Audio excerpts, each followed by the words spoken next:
Hai mă, hai, cântă, du-te dracu. Trăim viața ca țiganii, ne mănâncă șobolanii, așa să ne treacă banii, nici o grijă să n-avem.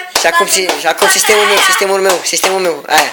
La vârsta mea Îmi permit tot ce.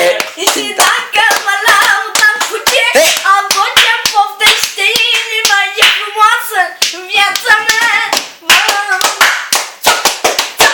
Iau, hai cu percuția mea, mă să vă dec cea mai nouă melodie din partea mea cu subiectul vreau. Am fulgeat mai mică și mai mari. Stai așa. Zine și de buricul tazul Bobo. Iau, abia mă să un buric, dar acum s-a dus. Și uite pe ce a ajuns. Și uite ce a ajuns până acum. Uite asta. Dumnezeu Iisus, vă înțelege pe toți, eu sunt da bursucă și vă dedic cea mai nouă melodie. Și uitați, păi, fiți atenți, eu de mic copil am fost sărac.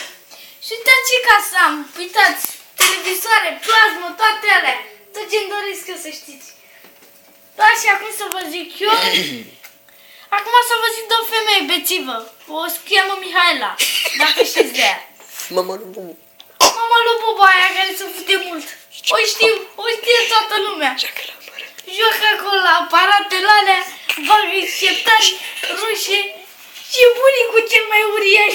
Stați că vă mănânc. Barbanul blond. Băi, fără barbă, băi, și piticul de grădină. Știți un pitic de grădină pe București? Hai, gata mă, Gata, la mulți ani, vă pup. La mulți ani. Fanii de pe Facebook și de pe YouTube, hai. Fanii de pe Facebook și pe YouTube, vă pup, să vă dau la mâine un pic, că sare de la mâine. Mergem în partea a doua. Și din partea a doua vă dau cea mai nouă melodie asta.